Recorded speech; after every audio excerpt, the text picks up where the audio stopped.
Inshallah, tomorrow during the day, everybody get rest. You can go home for your namaz. I just want to warn you that these mawqifs, sometimes you are standing for 2 to 3 hours. Hopefully not, inshallah, we'll get there early. But that is, for me, that's the highlight of the trip. After the walk, inshallah, it's getting packed. Most of you have been to Haram. But tomorrow is the night of Arba'in. That's when really millions of people are going to be there. And it's going to be jam-packed. So in that situation, alhamdulillah, we got permission to take our group inside the Haram of Imam Hussein, Bainul Haramain, and the Shrine of Hazrat Abbas, which is a privilege. Some of you have already been to Mawqif with us in the past. It's absolutely amazing experience and honor when you know there's millions of people and most of all Imam is looking at you, and when you enter you are given an introduction, they tell you who you are, and it's just amazing. So inshallah tomorrow we will have majlis here at about 7:30, but I'll reconfirm the times, between 7:30 and 8 o'clock sharp. Sayyid Mahdi Mudarrisi will be here to recite the Maktar, and straight after that we will go on the road. We have got some brothers, mashallah, volunteers. More brothers will join us to hold the ropes and make a square with the ropes, and then we will make our way reciting Nohas. Like you've seen, all of you have been, you've seen these mawqifs going with the big speakers. So we're going to be taking all of them inside the shrine, inshallah, tomorrow. So please recite a loud salawat, and I'll ask Sheikh to start the mawqif.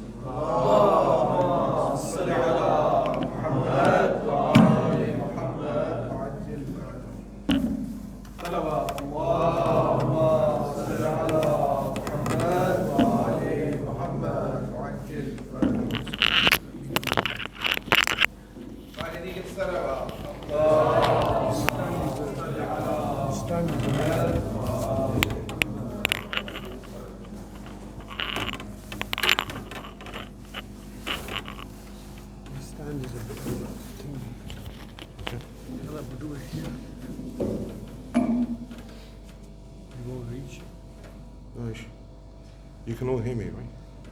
Well, no? No, it's fine. Pass it.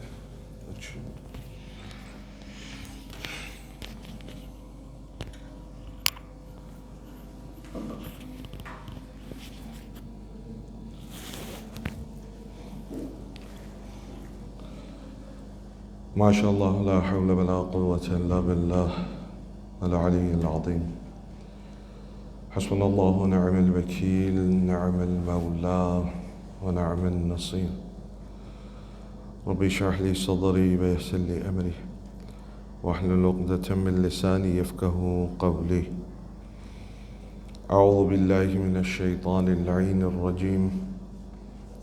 بسم الله الرحمن الرحيم. الحمد لله الذي جعل الحمد مفتاحا لذكره وسببا للمزيد من فضله ودليلا على آلائه وعظمته.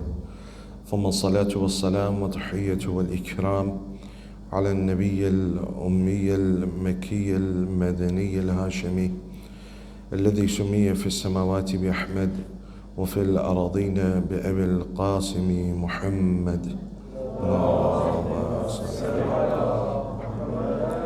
وعلى أهل بيته الأطيبين الأطهرين، سيما ولهم أمير المؤمنين وآخرهم بقية الله في الأراضين، روحي ورواه العالمين لتراب مقدمه الفداء. أما بعد، قال الإمام الحسين عليه السلام: الناس عبيد الدنيا والدين لعيق على ألسنتهم.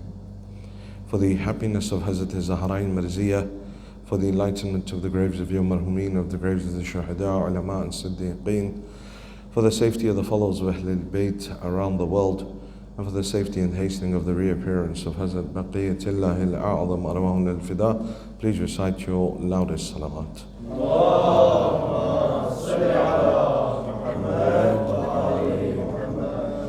All praise is due to Allah subhanahu wa ta'ala, the one who is Rahman and the one who is Rahim.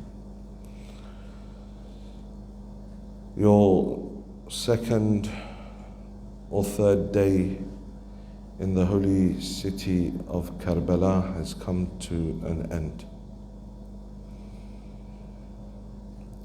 And while an individual is here, on the whole ziyarah, it gives a person an opportunity to reflect on their life. That where is it that this individual needs to go? Where is it that this individual has come from? Where is it that this individual currently is? How drowned am I in the dunya, or am I detached from it? See, ziyarah gives us an opportunity that when we come away and we leave our loved ones and we leave our homes and all those things, we come here and it gives us an opportunity to detox. But the requirement is that we detox, that we disconnect ourselves from all that we left behind so that we can connect with the divine. An individual cannot connect with the divine while being attached to the non-divine, to the undivine. A person cannot attach themselves to the metaphysical while being attached to the physical. The two do not connect. One must be able to detach themselves from it. And ziyarah gives us and teaches us that way of disconnection. Because when we're here, a few of us have commented, I don't even know what day it is. You lose track of the days. Whereas when you're back home, you know exactly what day it is, what time it is, what you need to get done. But here, time slows down. Here, for you, either time speeds up or it slows down. You don't know what day it is. You don't know whether, at home you probably went to bed at 11 p.m. at the latest because you had to get up at 5, 6, 7, 8 to go to work and get involved in the rat race. And now here, you're up till 4, 5 a.m. because you want to pray your Salat al-Layl and you want to go and recite your Salat al-Fajr. So it gives you an ability, it teaches you a little bit about that detachment. There's a beautiful line in Munajat Sha'baniyah of Amir al-Mu'mineen. And those of you that haven't read this beautiful munajat, see, there's a difference between dua and munajat. Dua is something like dua kumail. Allahumma inni as'aluka bi rahmatika allati wasi'at kulla shay. Oh my Lord, I beseech you, through your mercy that encompasses all things. This is how generally the du'as begin. Generally how the du'as begin.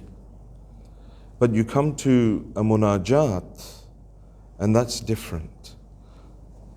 In Munajat Sha'baniyah, for example, says, وَاسْمَعَ دُعَائِي إِذَا دَعُوتُكَ وَاسْمَعَ نِدَائِي إِذَا نَادَيْتُكَ. Says, listen, وَاسْمَعَ دُعَائِي إِذَا دَعُوتُكَ. Listen to my dua, listen to my supplication. These are the opening lines of it. Dua Kumail, Allahumma inni as'aluka bi rahmatika allati wasi'at kulla shay. My Lord, I beseech you through your mercy that encompasses all things. On the other side, وَاسْمَعَ دُعَائِي إِذَا دَعُوتُكَ وَاسْمَعَ نِدَائِي إِذَا نَادَيْتُكَ. Says that listen to me when I do dua towards you.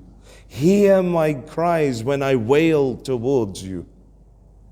فَقَدْ حَرَبْتُ إِلَيْكَ وَوَقَفْتُ بَيْنَ يَدَيْكَ مُسْتَقِينًا لَكَ. Because I've left everything and I've come running towards you.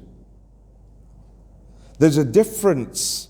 Dua is more professional. Munajat is more intimate. Munajat occurs between the lover and the beloved. Munajat is that thing where an individual is sitting alone. And that's why munajat are whispered prayers, because the individual is alone in the middle of the night, whispering to his beloved, hear me when I call to you. Answer me when I supplicate to you. For I have left everything and come running towards you. Within Munajat Sha'baniyah there is a line, says, Ilahi, habli kamal al-inqita'u ilayk, wa anir absara qulubina bidhiya'i nadhariha ilayk. Says, my Lord, allow me to detach myself from all those things. Habli kamal al-inqita'u ilayk. Help me detach myself from all of those things that distract me from you. Detach it.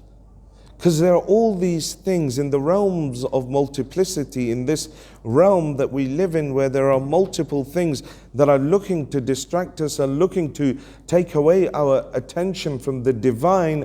We in this munajat are asking Allah subhanahu wa ta'ala that, oh Allah, detach me from all that takes me away from you. وَأَنِرْ أَبْصَارَ قُلُوبِنَا بِضِيَاءِ نَظَرِهَا إِلَيْكَ. And open, illuminate the eyes of my heart by viewing your divine light. To the extent that all the curtains are lifted and I'm able to witness your majesty. An individual must progress spiritually to be able to reach Allah subhanahu wa ta'ala, to peel away the curtains that separate them from the metaphysical realms, that separate them from their Lord. But I say this and I make this action as if your Lord is far away from you. But He Himself says, نَفَخْتُ فِيهِ مِنْ رُوحِي. I blew an aspect of myself into Him. He's not there, He's within.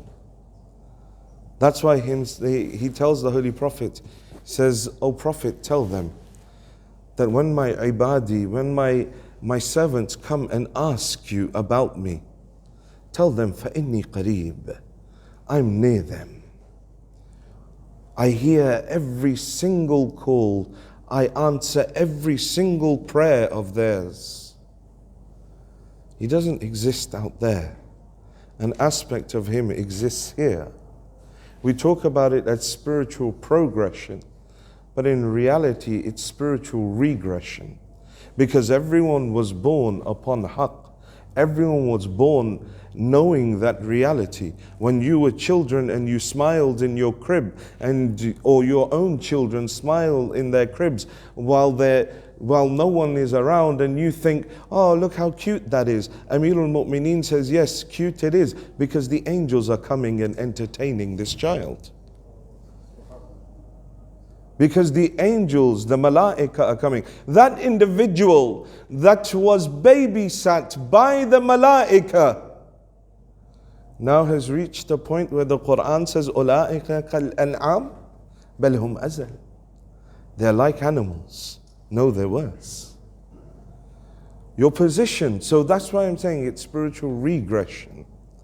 And in order to regress to that in divine aspect that exists within each and every one of you, an individual needs to detach themselves from this dunya. And in this very land, Imam Hussein alayhi salam stood. Why am I even holding this? Imam Hussein alayhi salam stood and he said these words. He says, An-nas abidu dunya wa deen la'iqun ala alsinatihim. Mankind is a slave of this world, and the religion is but a taste on their tongue. When it suits them, they keep it. But وَإِذَا مُحِصُّوا بِالْبَلَاءِ. But when they are tested through difficulties and trials, كَلَّا دَيَّانُونَ. Then very few of them are religious. then very few of them remain steadfast. Trials and tribulations and problems come when it suits them, when the religion is fine for them, when the religion says to them, look, you must pray, they're like, okay, I'll pray. It's fine, it suits their lifestyle. But the moment now it comes to going to work or praying, they're tested. Do I go to work? Do I work? Or do I try and take 15, 20 minutes out of my work day? Or do I have the courage to ask those that I work for, that can I have a place to pray? وَإِذَا مُحِسُّوا بِالْبَلَاءِ, when they are now tried with difficulty, كَلَّا دَيَّانُونَ, now they'll say, no, it's okay, I'll do qada of my salah. Or I got too busy, I missed it. That's why he's saying, الناس عبيد الدنيا. Mankind is a slave of this world. He's never satisfied. That's why the narration says, this dunya, مثل الدنيا كمثل الماء البحر.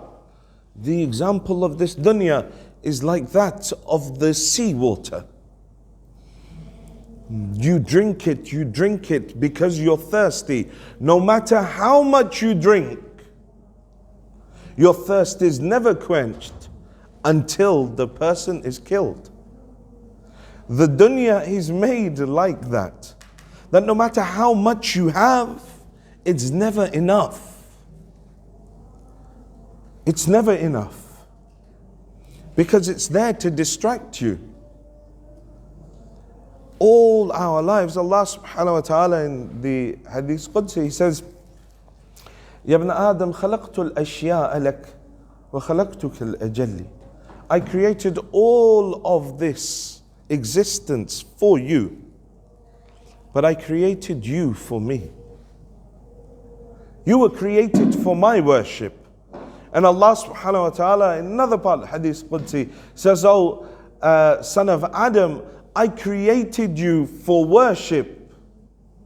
فَلَا تَلْعَبْ. So don't play around, don't mess around. And I have guaranteed your rizq, your sustenance for you. So don't worry. By my majesty and my might, if you are happy with what I have apportioned for you, if you are satisfied with what I have, then I will give you what was apportioned to you. I will give you peace and ease within your body, and you will be at ease. وَكُنْتُ عِنْدِي مَحْمُودًا. And you will be honored in my eyes. You will be honorable in my eyes. But he says, but if you worry about it, I think it's okay, we don't need it. Yeah. If you're honorable, but if you leave it, if you chase this dunya, and you're not satisfied with what I have given you, if you're not satisfied with what I have given you, then I will make you run from morning to night, chasing like an animal things in the wild. You say how an animal chases things in the wild, morning till night, constantly trying to chase something. He says, I will make you chase it. Morning till night, and when you are broken and battered and tired at the end of the night, I will still give you that which I had already apportioned for you the night before. In another part, he says that I'm shocked at that group of individuals. He says 3 groups shock me. One of those is the individual that knows that I have given, apportioned for him his rizq. All his life I have provided for him. Recite salawat.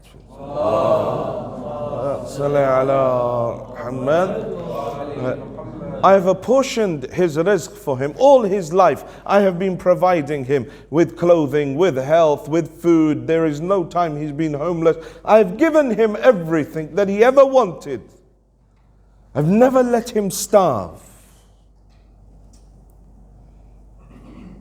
He knows that I have been doing that for him. But still he stays awake at night, worried about the day that is to come. Says, I'm shocked at that individual. So ziyarah gives us an opportunity to detach from that dunya. And it's not that we shouldn't have nice things. It's not. Many of you have heard this hadith from me multiple times. It's not that we shouldn't have nice things. Imam Ali alayhi salam, when he's asked about asceticism, about zuhd, he says, zuhd is not that you do not own anything. No, you can have nice things. You can have nice cars, you can have nice houses, you can have nice clothing. Zuhd is not that you do not own anything. Rather, it is that nothing owns you. There is a distinction. That which you have today, if tomorrow it was taken away from you, would you sit and cry and weep over that which was taken away from you? Does it alter your mood, the things that you have?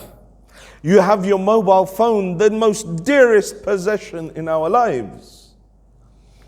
But when someone picks up that mobile phone of mine, my palms start getting sweaty, start getting a bit nervous. What are you doing with my phone? It alters my emotions. So it owns me. I'm not hur, I'm not free. I'm a slave. Why is something, a piece of electronic equipment altering my emotions? Why is something, I buy a car, it's just a car, right? But all of a sudden, I see a little scratch on it. 3, 4 days, 3 weeks, 4 weeks, every time I see it, my mood is off. How am I hur? How am I a free person? I'm enslaved. I'm enslaved. And that's why Imam Hussein alayhi salam, he says, "An-nas abidu dunya." Mankind is a slave of this world. And the religion is but a taste on their tongue. When it suits them, when it applies to them, when it's about going to ziyarah, when it's about doing the things that they like to do, they like it. But when he tells them, do your prayers on time, when he tells them you must fast, when he tells them if you have the wealth you must go to Hajj, when he tells them that you must observe hijab, when he tells them you must pay your khums and your zakat, then it's like, oh, this doesn't apply to me. Then at that point, kalla dayanun. Then very few of them are religious. Ziyarah gives me a chance to analyze my own life. Where is it that I was? Where is it that I'm going? Am I being true to Allah subhanahu wa ta'ala? Am I truly loyal to Him? There's a really interesting narration that I want to share with you.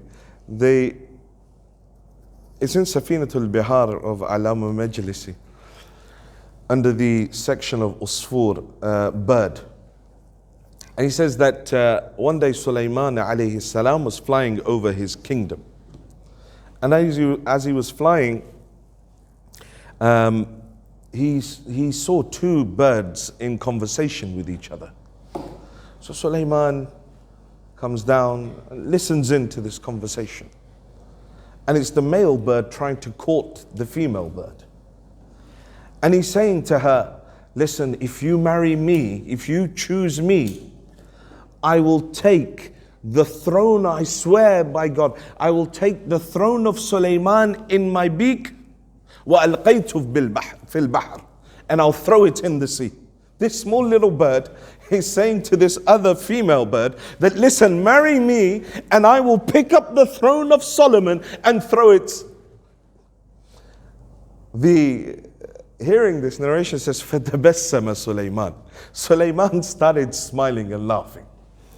He went forward and he called them and they were like, Sulaiman, Nabi, where do you come from? You know, he says, don't worry, I was just listening. He says to the male bird, he says, so you were going to throw my throne into the sea. He looks at him and he says, Sulaiman, you can't hold a man to account for the things he says when he's in love. Sulaiman says, okay, go on your way. You go, let me talk to this female bird. Comes forward. Says, look, he was doing so much for you. Look at what he was offering, what he was saying he could do for you. He's talking a big game. Why didn't you give him a chance? Her reply made Sulaiman alayhi salam cry for 40 days. Says, why don't you give her a chance? Why don't you give him a chance? He said, you pick my throne, throw it in the sea. Says Sulaiman alayhi salam, Laysa muhib. He doesn't love me. He doesn't really love me. He's just claiming to love me. Just the other day, I heard him use the same lines on other birds, on the other female birds. He was using the same line. And tomorrow he'll go and find another female bird and use the same lines on her. He's not a true lover. He only claims to love me. Sulaiman alayhi salam began to cry. فَبَكَشْتْ Sulaiman بُكَاءً شَدِيدًا. Says Sulaiman cried loudly. Said, let it not be the case with us and Allah that we claim to love Him. But that's all it is. Just a claim. Because our actions don't reflect it. We claim to love Ahlul Bayt, but our actions don't reflect it. We are here, we have an opportunity to reflect on our lives and our journey towards Allah subhanahu wa ta'ala. And we have an opportunity to speak to the Imam. You know, yesterday as we were going for ziyarat, I messaged you all from inside because a thought occurred to me while I was there. That, you know, we get distracted at times by all of these ziyarat and things.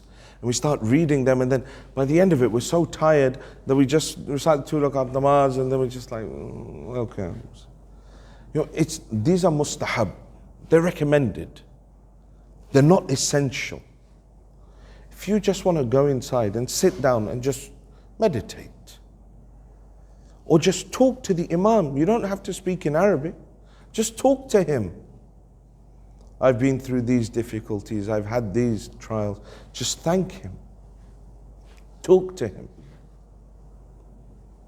Explain your problems, explain the issues, whatever it is. Just talk to him. And you will see that the tears that are the sign of your reply will flow much quicker. Because now you're connecting with him on a level that you yourself understand. These ziyarat and things, yes, they're mustahab, they're recommended. But find some time just to converse with your Imam. Just to talk with him. Ask him to show you the way. Ask him to give you the strength to stay steadfast on the religion. Not worry about what people will say now that you come back from ziyarat and you're a changed individual. Now when you come back from ziyarah, you're praying regularly, or you're observing hijab, or you're fasting regularly, or you're doing, your tasbihat, or you're staying away from those places that were haram before. Now, to give you the strength not to give in to peer pressure or the pressure of society. Just talk to the Imam. Give him condolences. So many condolences to give him. 72 close companions. Most of them buried in that dari that you see, that is where all the shuhada are. But one separate from all of them, that is Habib ibn Mudahir. Habib, the individual that Imam himself called and asked to help. Habib, when you go to that ziyarah of Imam Hussein, after Abu al-Fadl al-Abbas, go to Habib and ask Habib for permission to go. And then from Habib, go to Ali Akbar and ask him for permission to go towards his father. These are different stages of the way one can approach Abu Abdullah. It's not a set criterion. It is just different recommendations. Go to his Ali Akbar.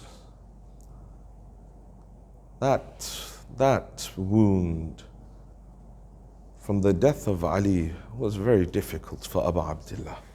You heard of the youngest Ali yesterday. But you know, the eldest child has a different position in the eyes of the parents. And the eldest son, a son like Ali Akbar,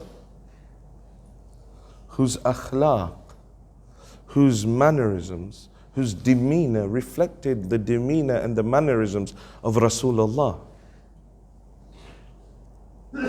Ali Akbar was in the prime of his youth, 27 years old, in the land of Karbala, with his own young children, his own wife with him. But a son is still a son in the eyes of his father. And so when all the shuhada had been killed, all the companions had been killed, Ali Akbar comes and stands in front of Abi Abdullah. The Maqatil say that with everyone else, Imam Hussein delayed permission, said, no, don't go now. But when his own Ali Akbar came and stood in front of him, the Maqatil say Imam Hussein gave him permission straight away. But they say one line, although Hussein gave him permission straight away, فَنَظَرَ آيِسٍ مِّنْهُ, Hussein looked at his son with sorrow in his eyes. The tears began to flow from his eyes. He says to his son, oh my son, come to me. وَدِّعُكَ وَتُوَدِّعُنِي. Oh my son, you bid farewell to me, let me bid farewell to you. Ali Akbar, Imam Hussein prepared